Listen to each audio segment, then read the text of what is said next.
Hello दोस्तों, welcome to my channel GS knowledge by engineer. मैं Chandrabhushan Kumar, electrical engineer, railway. आज हम लोग चर्चा करेंगे एक इम्पोर्टेंट चैप्टर के बारे में जो कंपटीशन एग्जाम में बार बार पूछता है, घर्षण।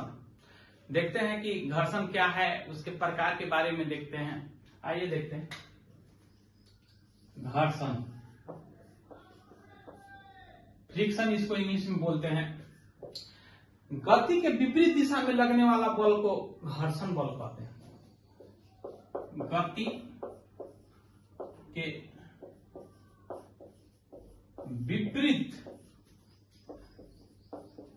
दिशा में, संपर्क में लिख लीजिएगा। दो वस्तु संपर्क में रहता है, संपर्क सतह कोष्ठ में लिख लीजिएगा, ठीक ना। तो गति के विपरीत दिशा में लगने वाला बल को घर्षण कहते हैं। घर्षण बल कहते हैं।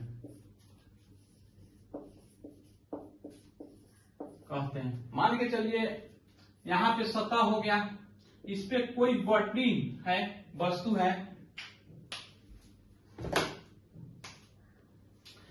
जो आगे की तरफ गति कर रहा है।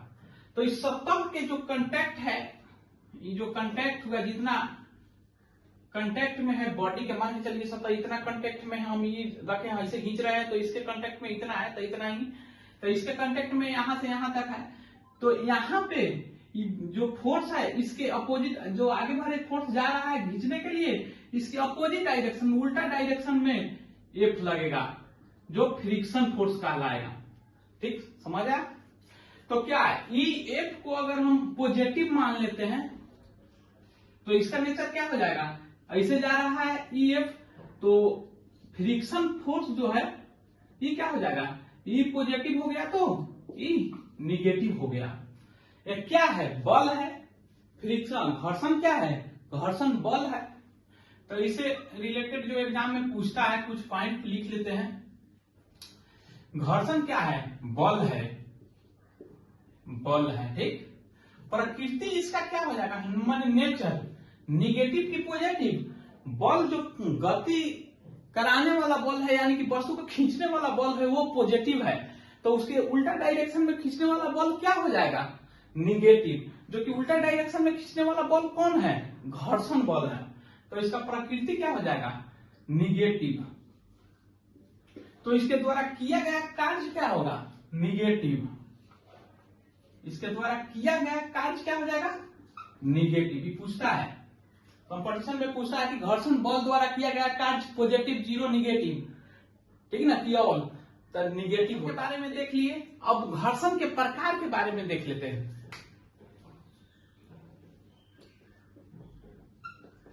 घर्षण के प्रकार, ठीक। घर्षण के प्रकार को एक आदमी की अवस्था ही बता देगा, घर्षण कितने प्रकार के हो सकता है, ठीक ना। जैसे कि मान के चलिए कोई यहाँ पे आदमी है, कहीं जाना है घूमने फिरने की, तो सतह हो गया, जहां हम लोग पृथ्वी के सतह मान के चलिए हो गया, पृथ्वी की सतह, अर्थ सरफेस, सरफेस हो गया। कहीं घूमने जाना है तो तैयारी हो गई, अभी बैठे हैं मान के चलिए। अब दोस्त कह रहा है कि अभी तैयारी नहीं है, तो हम तैयारी हो गए, हम ही मान लीजिए चलिए कि हम ही है, हम तैयारी होके बैठ गए। तो यानी क्या, बैठने का अर्थ क्या, विराम अवस्था में, हम अभी विराम अवस्था में हैं, ठीक। उसके बाद कॉल करके बोला कि आओ, तो ऐसा ऐसा कंडीशन होगा, तो हम कॉल करके फोन काटेंगे, तो अब चलने की स्थिति में होंगे। उस समय क्या हो जाएंगे, अब एक ऐसा अवस्था आएगा, कुछ समय के बाद हम चलने की स्थिति में हो जाएंगे, यहाँ पे चलने की टेंडेंसी में हो जाएंगे, ठीक ना। उसके कुछ समय के बाद अब चलने लगेंगे, ठीक ना। फिर क्या, हम चलने लगेंगे, अब चलने लगे हम, तो ऐसा भी हो सकता है कि हम दो प्रकार से चले, एक खिसक के चले ऐसे ऐसे मान के चलिए जैसे सांप चलता है, सर्प चलता है, वैसे चले। चलने का भी दो प्रकार हो सकता है। एक प्रकार हम खिसक के चले, खिसक के चले, ठीक, सांप जैसा, सांप जैसा, ठीक। दूसरा ये भी हो सकता है कि हम पैर उठा के चले, ऐसे जैसे चलते हैं, या रोलर के जैसा चले, लुटनी करके, यानी कि रोलिंग करके चले, लुटनी जैसा चले, नी जैसा, अर्थात क्या, यहां पे जैसे रोड पे रोलर चलता है, ठीक ना, चलता है ना, रोड को बराबर करने वाला रोलर जैसे चलता है, लुटनी करके चले। तो कितना कंडीशन आया? 4 कंडीशन आया, ठीक। एक हम विराम अवस्था में है, ठीक ना, दूसरा भी विराम में है लेकिन चलने चलने की स्थिति में आ गए हैं, तीसरा चल रहे हैं। तो चलने की स्थिति कितना प्रकार, अवस्था क्या हो सकता है? 2 प्रकार से चल सकते हैं, या खिसक के चल सकते हैं या लुढ़क के चल सकते हैं, ठीक। तो जनरली ये चलने का ही ये दोनों प्रकार है। तो जनरली घर्षण कितना प्रकार का हो सकता है? जनरली घर्षण 3 प्रकार की होती है, ठीक। तो आइए देखते हैं कौन कौन। तो एक में हो गया आपका स्थैतिक घर्षण, स्थैतिक घर्षण, इसको स्टैटिक फ्रिक्शन भी बोलते हैं, स्टैटिक फ्रिक्शन भी बोलते हैं। या स्टैटिक बताता है कि विराम, स्टैटिक माने आप लोग भी जानते हैं कि स्टैटिक माने विराम। तो जो विराम अवस्था में जो घर्षण लगता है उसे स्टैटिक घर्षण कहते हैं। विराम अवस्था में, ऐसे बढ़िया से अगर लिखना हो तो ऐसे लिखेंगे, हम लोग डिफिनीशन पे नहीं जा रहे हैं, हम लोग थिंकिंग पे जा रहे हैं कि विराम अवस्था में वस्तु के बीच, ठीक है ना, दो वस्तु को, एक वस्तु पे तो गति करता है, दूसरा वस्तु, दो वस्तुएं के कांटेक्ट के बीच जो घर्षण लगता है उसे स्थैतिक घर्षण कहते हैं। लेकिन जनरली हम लोग थिंकिंग करना है, तो क्या कह रहा है जानना है, थिंक को समझिए। विराम अवस्था में लगने वाला घर्षण को क्या कहते हैं? को स्थैतिक घर्षण कहते हैं, स्थैतिक घर्षण कहते हैं, ठीक। जैसे कि ये वस्तु अभी हम खड़ा है, तो अभी भी मेरे पैर के नीचे घर्षण लग रहा है, नहीं घर्षण आता है तो हम फिसल के गिर जाते हैं। तो अभी जो घर्षण है उसे क्या कहते हैं? स्थैतिक घर्षण कहते हैं, ठीक, समझ आया। तो अभी जो बैठ के तैयार होकर बैठा हुआ है, उस समय जो घर्षण लग रहा है क्या है? स्थैतिक घर्षण है। अब दूसरा का देखते हैं, सीमांत घर्षण, लिमिटिंग फ्रिक्शन बोलते हैं, सीमांत घर्षण, सीमा का अंत घर्षण, ये भी विराम्य अवस्था के घर्षण है, लेकिन जब वस्तु चलने की हो जाती है, ठीक, तो क्या बोलेंगे? जब चलने की अवस्था में वस्तु रहती है तो उस समय के घर्षण को सीमांत घर्षण कहते हैं। जैसे कि एक और उदाहरण बता देते हैं, जैसे देखिए यहाँ पे ऐसे रखे हैं, यहाँ पे वस्तु है, ठीक, मेरे हाथ पे ही हो गया, यहाँ पे हो गया, गिर गया मान के चलिए यहाँ पे वस्तु है, यहाँ पे कोई दूसरा वस्तु है, इसको धीरे धीरे उठा रहे हैं, अभी रुका हुआ है, गिरा नहीं, सरफेस हो गया, ठीक ना, धीरे धीरे उठा रहे हैं, तो क्या होगा? सपोज दैट मान के चलिए ये सरफेस हो गया, ये अभी मेरे हाथ पे गिर नहीं रहा है, तो इसको धीरे धीरे उठा रहे हैं। ऐसा आ रहा है कि एक समय गिरने लगेगा, ऐसा आ रहा है कि धीरे धीरे हाँ गिरने लगेगा, तो गिरेगा नहीं, गिरने वाला होगा, तो उस समय को घर्षण को क्या बोलेंगे? सीमांत घर्षण बोलेंगे। जब वस्तु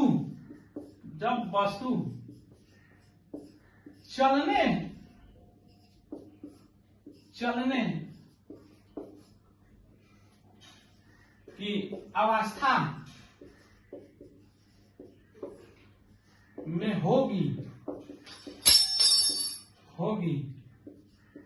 तो उसके घर्षण को क्या बोलेंगे? सीमांत घर्षण बोलेंगे, सीमांत घर्षण कहेंगे। जैसे कि ये वस्तु अब चलने की स्थिति में चल नहीं रहा है, चलने की स्थिति में, तो दूसरा इसी में क्या निकला कि यह स्टैटिक घर्षण का महत्तम मान है। उसके बाद वस्तु चलने लगेगी, यानी कि गति करने लगेगी, तो क्या कहता है? सीमांत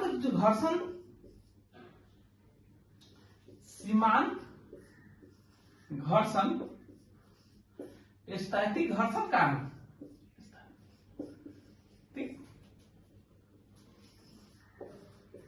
घर्षण का अधिकतम मान होता है, अधिकतम मान होता है, ठीक आता है समझ में? ये दोनों, ये जो स्टैटिक घर्षण है और सीमांत घर्षण, दोनों विराम अवस्था के ही घर्षण है, इसमें बॉडी मूव नहीं कर रहा है। अब देखते हैं तीसरा, काइनेटिक फ्रिक्शन, यानी कि गतिक घर्षण। गतिक घर्षण,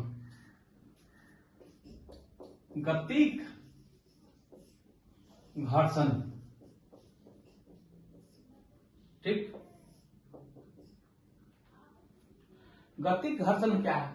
जब वस्तु गति करती है तो उस समय लगने वाले घर्षण को गतिक घर्षण कहते हैं। तो क्या बोलेंगे? गति के दौरान लगने वाला घर्षण को गतिक घर्षण कहते हैं, गतिक घर्षण कहते हैं, ठीक। जैसे मान के चलिए यहां पे वस्तु है, ठीक, ये गति कर रहा है, तो ये फोर्स से इधर जाता होगा।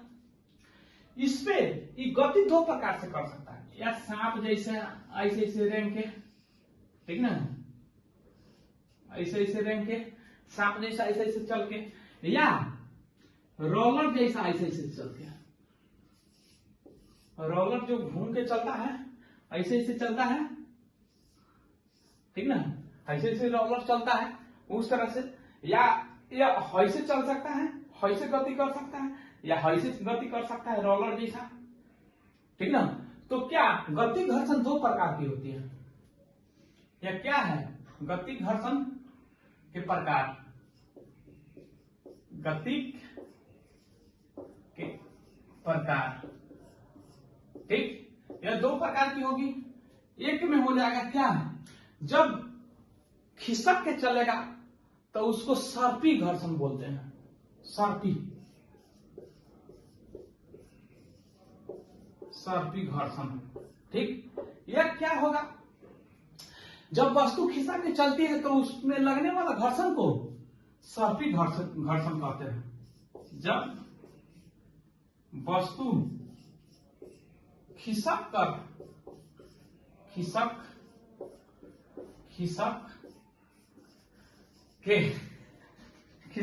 के चलती है तो उससे लगने वाला, उस पर लगने वाला घर्षण को क्या बोलेंगे? सर्पी घर्षण कहते हैं। सर्पी घर्षण लिख लीजिए, सर्पी घर्षण कहते हैं। जैसा उदाहरण देख लीजिए, उदाहरण सांप की गति जो होता है उसमें जो घर्षण बल लगता है उसे क्या बोलते हैं? सर्पी घर्षण बोलते हैं। दूसरा देख लीजिए आप, लुटनी घर्षण, जैसे कि रोलर चलता है, लुटनी घर्षण, ठीक। ये क्या हो जाएगा, जब वस्तु लुट के चलेगा, रोलिंग करके चलेगा, ठीक ना, जब वस्तु लोटनी करके चलेगा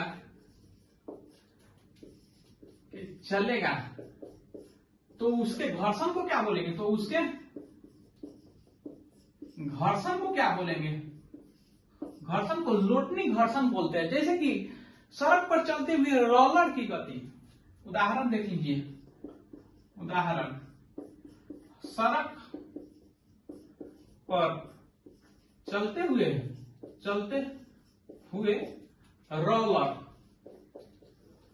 रोलर में जो घर्षण होता है उसे क्या बोलते हैं? रोलिंग फ्रिक्शन या लोटनी घर्षण। अब तो हम लोग देख लिए, इसके प्रकार देख लिए, दो प्रकार की होती है काइनेटिक फ्रिक्शन। अब देखते हैं कौन बड़ा होता है कौन छोटा होता है। तो देखिए इस विराम की अवस्था में दो घर्षण लग रहा था, स्थैतिक घर्षण और सीमांत घर्षण। तो ये दोनों में कौन बड़ा? तो डिफिनीशन में ही लिख दिया गया कि सीमांत घर्षण, मैक्सिमम स्थैतिक घर्षण को सीमांत घर्षण बोलते हैं। तो क्या सीमांत घर्षण, तो ये तो क्लियर हो गया। सीमांत घर्षण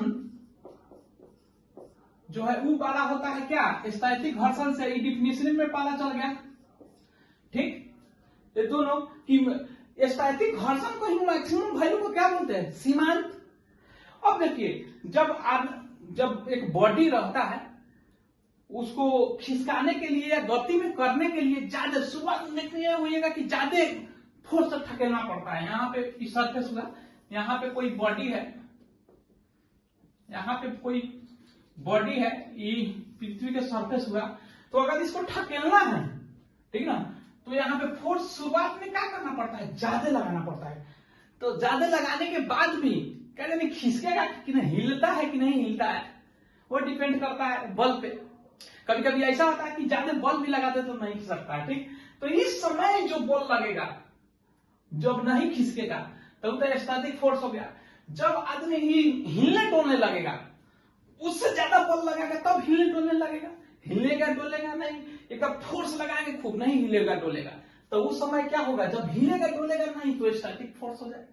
जब उसे और ताकत लगा के देंगे तो ये हिलने डोलने लगेगा, चलने की स्थिति, तब हो जाएगा क्या? सीमांत। तो उसे तो अधिक ताकत लगाना पड़ा उसको हिलाने डोलाने के लिए। उसे मैक्सिमम ताकत लगाए तो उसे हिलने लगा, यानी कि चलने लगा। तो चलने के बाद जैसे कि लुढ़क गया, उसके बाद चलते चलते तो रुकने वाला है, तो थोड़ा सा भी हिला दीजिए तो और ही लुढ़कने लगेगा वो, यानी कि कम बल में चलने लगेगा। तो क्या ये तीनों बल में जो है सबसे छोटा कौन हो जाएगा? गतिक घर्षण बल। जब चलने लगता है बस तो रुकने में होता है, तो उस समय थोड़ा सा भी और लगा दीजिए तो फिर चलने लगता है, यानी कि गतिक घर्षण बल ये तीनों में कम होता है। गतिक घर्षण बल जो है घर्षण सबसे कम होता है। अब इसमें गतिक में भी दो प्रकार होती है, एक होता है सर्पी गतिक घर्षण बल और दूसरा होता है लोटनी। ठीक, तो आप ही बताइए, यही पत्थर का जो वस्तु है उसको ऐसे खिसकाइएगा तो उसमें ज्यादा लगेगा कि ऊपर से लुढ़काइएगा उसमें ज्यादा लगेगा? जनरली भाषा में हम लोग को दूर ले जाना रहता है तो वस्तु को खिसकाते नहीं है, सिरकाते नहीं, उसको लुढ़काते हैं। ठीक ना, यानी कि खिसकाने में ज्यादा बल लगता है। तो सर्पी घर्षण बल लोटनी घर्षण बल से बड़ा हो जाएगा। ठीक, यानी कि सर्पी घर्षण बल लोटनी घर्षण बल से बड़ा हो जाएगा। तो गतिक घर्षण बल में अब पूरा घर्षण को ले, इसके जगह पर ही ले ले, तो ये तीनों में तो हो गया सीमांत घर्षण बल सबसे अधिक, उसके बाद स्थैतिक घर्षण बल, उसके बाद गतिक घर्षण बल। और पूरा को ले ले, पूछे कि सबसे अधिक जो घर्षण होता है कौन घर्षण बल होता है? तो सीमांत सबसे अधिक, और सबसे कम पूछे तो लोटनी हो जाएगा, सबसे कम हो जाएगा लोटनी। ठीक, इसमें पूछे कि सर्पी और लोटनी में सबसे अधिक कौन है? अधिक घर्षण तो सर्पी, और कम कौन है? तो लोटनी तो है सबसे कम है। ठीक ना, तो यहां तक पढ़ा है, आप लोगों को समझ आया होगा। अब इसको घर्षण के नियम को देख लेते हैं, आइए देखते हैं।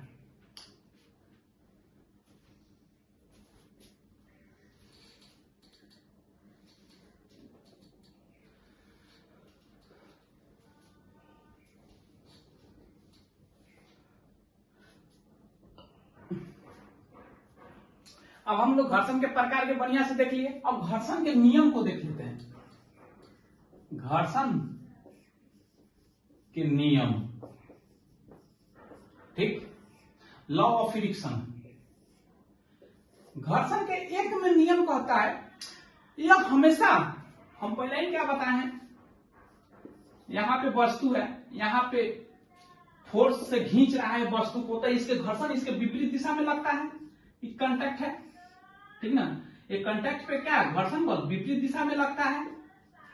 एक मान लीजिए कोई भी घर्षण लिख सकते हैं, एफ है तो इसके विपरीत दिशा में, तो इसका डायरेक्शन क्या हो जाता है, हमेशा बल के विपरीत, गति के बल के या गति के विपरीत दिशा में लगता है।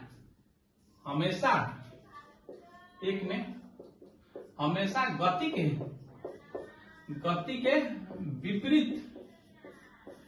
विपरीत दिशा में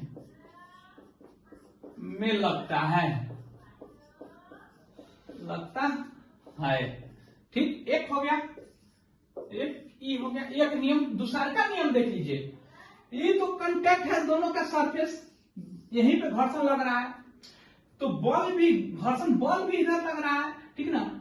कैसा लग रहा है, किसके, यहां से यहां तक, तो घर्षण बल ऐसे लग रहा है, ठीक ना। एफ आई कांटेक्ट है, तो ये दोनों क्या है, पैरेलल में हो जा रहा है, ठीक ना। ये भी इसी के सरफेस के पैरेलल में घर्षण बल लग रहा है, पैरेलल में हो जा रहा है कि नहीं, ऐसा ये आए या ऐसा ये लगे, तो दोनों ये यहाँ पे है, आई यहाँ पे, तो दोनों करिएगा तो पैरेलल किसको बोलते हैं, जब एक दूसरे के समानांतर हो तो पैरेलल में लग रहा है, तो क्या घर्षण बल क्या संपर्क सतह के समानांतर होती है, समानांतर लगती है या होती है। तो अब तो देख लिए कि घर्षण बल किधर लग रहा है। अब देख लेते हैं इसको निकालते कैसे हैं, ठीक ना। तो अब देखते हैं तीसरा में, देखते हैं जो सीमांत घर्षण होता है, जनरली नियम जो है सीमांत घर्षण का है, ठीक ना। या घर्षण का नियम बोले या सीमांत का घर्षण का नियम बोले, दोनों सेम होता है। सीमांत घर्षण का बल होता है, सीमांत घर्षण बल वह प्रतिक्रिया बल के समानुपाती होता है। अब मन में आता होगा, पहले लिख देते हैं, सीमांत घर्षण बल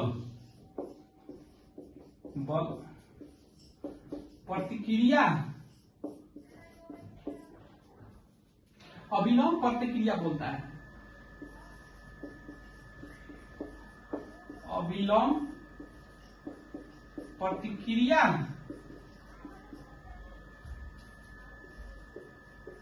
बल के समानुपाती होता है, समानुपाती होती है, ठीक। तो अब देखते हैं कि अभिलंब प्रतिक्रिया बल कौन है, प्रतिक्रिया बल कौन है।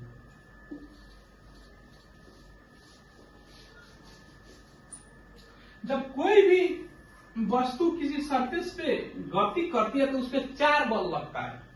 ये मान के चलिए एक हो गया, बॉडी का मास हो गया, ये कोई बल इसको खींच रहा है, तो इसका अपोजिट डायरेक्शन में कौन लगेगा, फ्रिक्शन फोर्स लगेगा, स्मॉल एफ से फ्रिक्शन लिख दिए, ठीक है ना। आई बॉडी का जो मास है, ठीक है ना, इसका अपना भी वजन होगा, जैसे मेरा वजन है धरती पे लगा रहा है, ऐसे ही बॉडी का मास सतह पे लगाएगा नीचे की तरफ, यानी कि वेट लगाएगा, ये क्या हो जाता है, mg हो जाता है। अब न्यूटन के थर्ड लॉ कहता है कि जितना आप भार लगाइएगा एक्शन के रूप में उतना ही रिएक्शन होगा, यानी कि प्रतिक्रिया ही भार के रूप में एक्शन लगा रहा है। न्यूटन का थर्ड लॉ क्या कहता है, जितना बल लगाइएगा आप, तो वो जिस पे वो भी आप पे बल लगाएगा, आपके अपोजिट डायरेक्शन। तो ये भी जो बल लगाया सतह पे, तो ये भी सतह तो इस बॉडी पे बल लगाएगा, इसके अपोजिट, तो ये नीचे की तरफ लगा रहा है तो इसके ऊपर की तरफ सतह लगाएगा। तो इसी को अभिलंब प्रतिक्रिया बल बोलते हैं, अभिलंब प्रतिक्रिया बल, प्रतिक्रिया बल होता है। यही समझ आया, यही क्या होता है, वस्तु के भार के अपोजिट डायरेक्शन में लगने वाला बल को प्रतिक्रिया बल कहते हैं। तो यही क्या हो जाएगा, मान के चलिए स्मॉल एफ से फ्रिक्शन फोर्स के कर दिए हैं, यानी कि सीमांत घर्षण को स्मॉल घर्षण बल को स्मॉल एफ से, तो क्या हो जाएगा R directly proportional to the R हो जाएगा अभिलंब प्रतिक्रिया बल। यहाँ पे क्या है आर, अभिलंब प्रतिक्रिया बल है, क्रिया बल है, ठीक। तो इसको तोड़ेंगे, ठीक ना, एफ तो म्यू आता है, म्यू आर हो जाएगा। तो इसको म्यू को क्या बोलेंगे, यह घर्षण का गुणांक कहते हैं। म्यू को क्या बोलेंगे, घर्षण गुणांक, घर्षण गुणांक, गुणांक बोलेंगे। अब इसमें स्टैटिक है तो एफ एस बोल सकते हैं स्टैटिक को, एफ एस बराबर यहाँ पे एफ एस लगाएंगे तो म्यू एस कर देंगे, म्यू एस बाई आर हो जाएगा स्टैटिक के लिए, ठीक। तो म्यू क्या हो जाएगा, म्यू एस क्या हो जाएगा, सीमांत घर्षण गुणांक, सीमांत घर्षण गुणांक, समझ आया। अब यही दूसरा, अगर गतिक के लिए, गतिक घर्षण के लिए, घर्षण के लिए क्या हो जाएगा, यहाँ पे एफ के लिखेंगे, एफ के बराबर क्या हो जाएगा, म्यू के इंटू आर। तो आर क्या हो जाएगा, फिर ये क्या हो जाएगा, गतिक घर्षण गुणांक, आर हो जाएगा गतिक घर्षण गुणांक। अब जनरली जान जाइए, जो सीमांत घर्षण गुणांक होता है वो गतिक घर्षण गुणांक से अधिक होता है। समानतः, समानतः जो होता है गतिक सीमांत घर्षण गुणांक, घर्षण गुणांक यानी क्या, म्यू एस लिख दीजिए, 12 होता है म्यू के, ठीक। यानी कि गतिक घर्षण गुणांक से। दूसरा देख लीजिए, जान लीजिए, ठोस का घर्षण जो होता है सबसे अधिक घर्षण, घर्षण जो होता है ठोस में सबसे अधिक होता है, उसके बाद द्रव में होता है और सबसे कम गैस में होता है। तो बात आया समझ में, ठोस में सबसे अधिक गुणांक घर्षण होता है, उसके बाद द्रव में होता है, उसके बाद गैस में सबसे कम होता है। अब देखते हैं तीसरा, तो देख लीजिए चौथा घर्षण का नियम देखते हैं कि जो घर्षण होता है वह प्रकृति पे, वस्तु के प्रकृति पे निर्भर करता है, ना कि साइज, आकार और आकृति पे। घर्षण, घर्षण वस्तु के प्रकृति पे निर्भर करता है, प्रकृति पर निर्भर करता है, निर्भर करता है, ना कि वस्तु के आकार, आकार पर या आकृति पर। यानी कि बड़ा होगा तो उस पर निर्भर नहीं, प्रकृति रुखरा है कि चिकना है। मान के चलिए एक कंघी ले लीजिए, एक बर्फ का टुकड़ा ले लीजिए बड़ा, तो बर्फ का टुकड़ा साला इस पे सहल जाएगा, जो कि बड़ा है, कांटेक्ट सरफेस भी उसका ज्यादा है। एक कंघी छोटा ले लीजिए, उस पे इस पे साला नहीं सलेगा, क्योंकि उसका रुखरापन है, ठीक ना, उसका प्रकृति क्या है, रुखरा है, वो जल्दी नहीं सलेगा, क्योंकि उस पे क्या घर्षण बल ज्यादा है। तो वही कहता है। तो इतना तो पढ़ लिया हम लोग, आशा करते हैं कि आप लोग को भी समझ आया होगा। तो अगर आप लोग नए हैं तो प्लीज मेरे चैनल को सब्सक्राइब करें, लाइक करें, कमेंट करें।